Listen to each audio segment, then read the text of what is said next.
Does anyone notice anything about this picture? What do you guys see? Yes. It looks like Elizabeth at first, doesn't it? Visiting her friend Elizabeth. But actually that's not. Does anyone know who that is she's talking to? Oh, so many people do. Yes. Yes, you, sir. Who's that? Who's Mary talking to? Eve. That's right, Eve. How do you know that's Eve? Because she's not wearing clothes. That's actually very good. It's important. And she has like a serpent on her leg. A serpent on her leg. And what else? Is there anything else? Yes, sir. The fruit. Ah, excellent. Now, what's the fruit she's got? Anyone know? Yes. The apple. Now, what does the apple mean? What's wrong with the apple? Yeah? It's poisonous. It's spiritually poisonous. It represents sin and disobedience. All right. And you can see that she looks sad. She looks kind of forlorn. And she has the serpent wrapped around her foot. What does the serpent represent, by the way? This is yes. You know, you put your hand up. All right. What does the serpent represent? Satan. Satan. Evil. See, the thing that's wrong with the world, and this is important to remember, the thing that's wrong with the world is not that it has pain and suffering. That isn't what's wrong with the world. There are a lot of saints who experienced pain and suffering, and it helped them grow. Padre Pio actually had the wounds of Christ in his hand, the stigmata. So did Francis of Assisi, Catherine, a few of these people. And anyone who's learned to play guitar knows that pain and suffering helps you grow. It makes you better. Anyone who's ever worked out. You get in shape, you get fit, and you grow, even though it involves a lot of suffering. The problem in life is not that there's pain and suffering. It's that there's sin. And here's what I mean by that. You're going to get hurt if you play hockey. That's just going to happen. You're going to get hit, you're going to get body checked, but that's fine. That's part of the game, right? But what about when some jerk deliberately tries to hit you with the puck, or hit you on the ankles with the stick? Like, because he wants to annoy you. Yeah, that's sin. And what's your response to that? What do you want to do? You want to hit that guy back, like right away. Or you want to go, plant lies about him on social media. You want to get revenge. The problem is that just makes it worse, because then he wants revenge and his friends want revenge. And this is part of what we in the Catholic Church call original sin. It's that sin is so built into the way we relate to each other that you almost can't not sin. We have so many bad examples. And the sad part is, that includes our parents, actually. So, I'm sure you guys have all heard at some point, maybe not those of you who were adopted. Oh, no, you too, actually.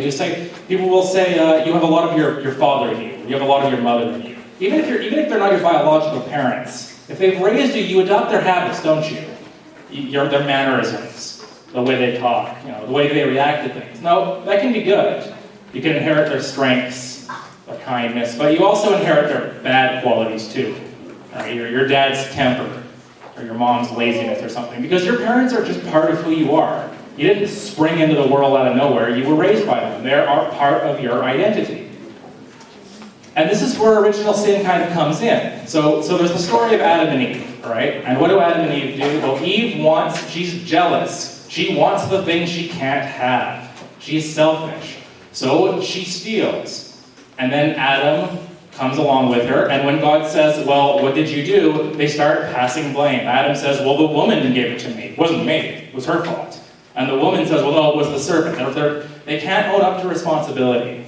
And that's the problem even today. So you have this couple who have this initial sin. They sin together, and then they have two sons, Cain and Abel. And what happens to Cain? Cain's jealous.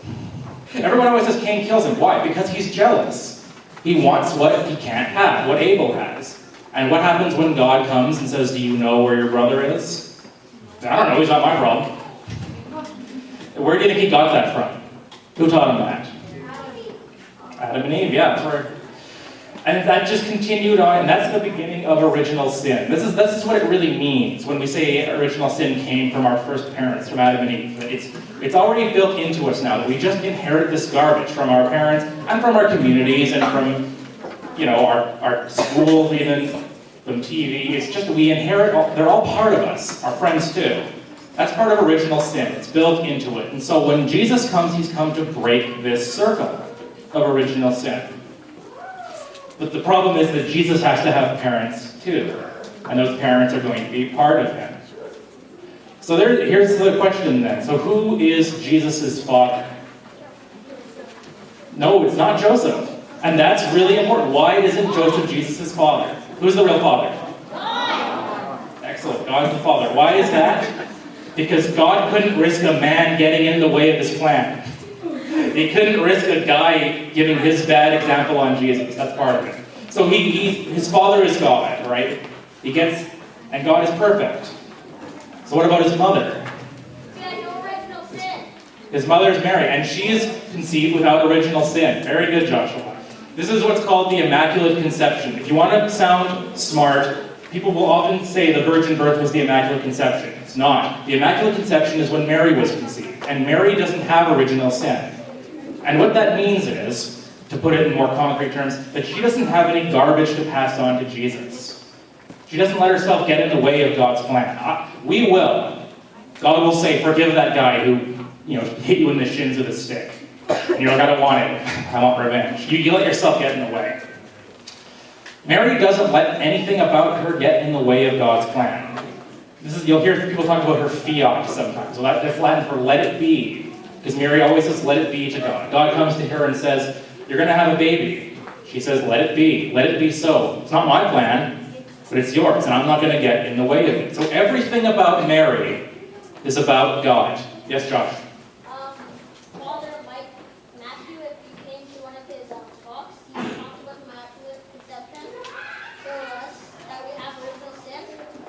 He put it into perspective by saying having original sin is like if you went into a rock, if you fell into the water off the rock, and then the lifeguard saved you. But Mary, she was conceived, she would just simply deny that. Yes. Yeah, like Josh said, we're all saved from sin, original sin in our baptism, right? We're born with original sin, but then we receive baptism and it's washed away. So we're saved. But Mary is saved too. God just catches her before she falls into the well. But it's all God, and everything about Mary is reflected back to God.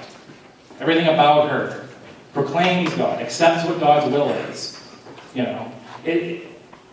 Suppose you worked really hard, like you said, can I have the next iPhone, or whatever's cool, and you worked really hard, you had a job, and you work your minimum wage job for weeks, and you make enough money and you buy an iPhone, and as you're walking down the street with this new gadget, you hear God say, give it away to that guy by the side of the road. I want him to have that iPhone. I think that would be hard to do. It would be hard to do. Even if I know that God has a better plan for me, and God wouldn't ask this of me unless it was good for me and good for that guy, it would still be hard for me to do that. But what does Mary do? She gives up her son. Her whole life. Right? Even when he starts his ministry at the wedding at Cana, he sort of puts her aside. Says, I have to follow my own mission. Even before that, even when he's 12 years old, remember, he goes to the temple. Says, don't you know I have to be about my Father's business? And throughout his ministry, he kind of moves away from her, and she lets him go. I mean, I'm sure as a mother, she had all kinds of plans for him to get married and settle down and have kids and make a good living off of his carpentry, but she let that go. Because everything about Mary is about God. She offers everything back to God. And this is what the Immaculate Conception really means, what her sinlessness means. That even on the cross, she can give Jesus back. Father. So let me ask you, what are some things you think of? When you think of Mary, if someone said, what is the Virgin Mary like? What words would you use? I'm sure you all have ideas. Like, what do you think of? Or even just a mother. If someone says that person's very motherly, what do you think of? What does that mean? Yes. Gentle. Gentle. Yes. Kind. Yeah.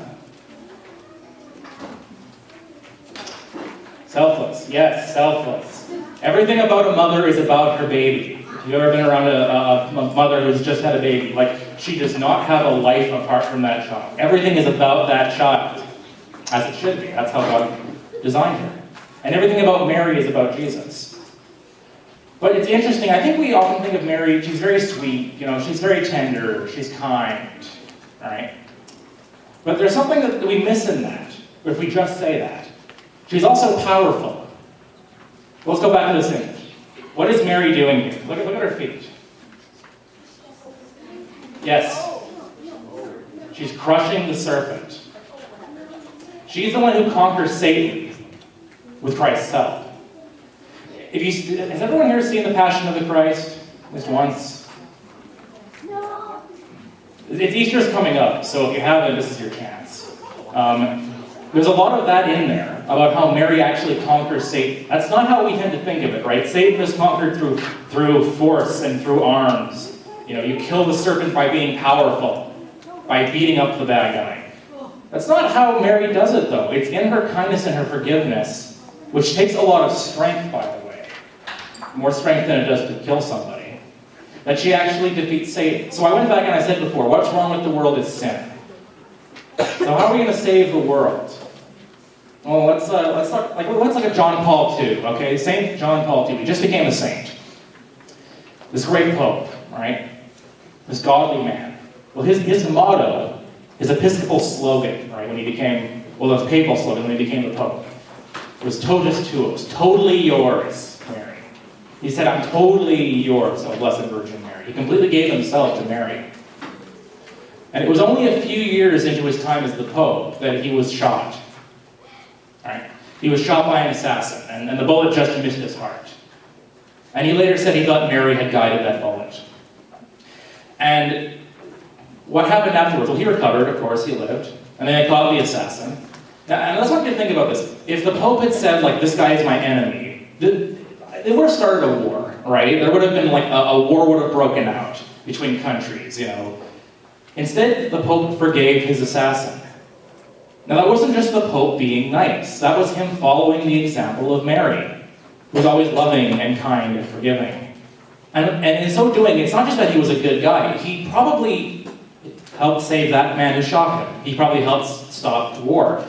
And in fact, one thing that the Pope did was his example of nonviolence and of love and of forgiveness is part of what helped the Soviet Union fall.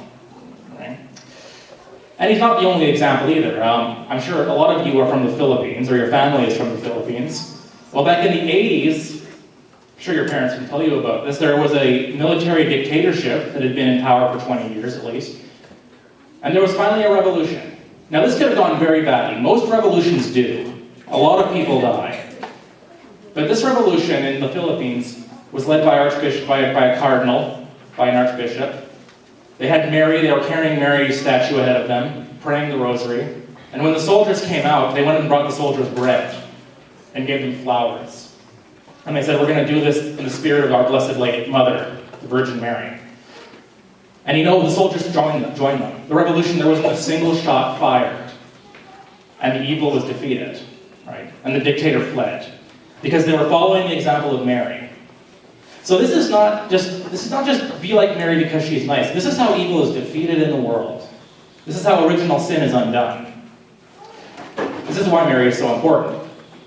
So Mary lives this life of complete surrender to God. And this is the thing I want to leave you with as I finish my talk. Then she's assumed into heaven. Well, in heaven, she's still Jesus' mother. So she becomes the queen of heaven and earth. This is why the Pope could say, Mary's hand guided that bullet. Because Mary had kind of merited for herself to be queen of heaven and earth. So we can pray to her. This is why we have the rosary, guys. Because the queen of heaven and earth is our mother too, through Jesus. And everything that she has about Jesus, the love and the selflessness and the care for him, she has for us too. And this is no small thing. So this is why the rosary is so important, because we can so often forget to talk to her.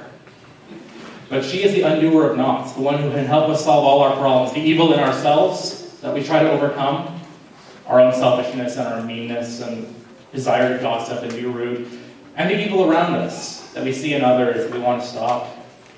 Mary is the one who offers to help us with that and kind of usher in this new world that could be, where everyone kind of lives like Christ. So that is what I want to leave you with. I want to encourage you today to pray the rosary, at least pray a decade a day, and start meditating on the fact that Mary is your mother. And what does that mean for you? What does that mean for you, that this woman is my mother? What's available to me? Anyways, thank you.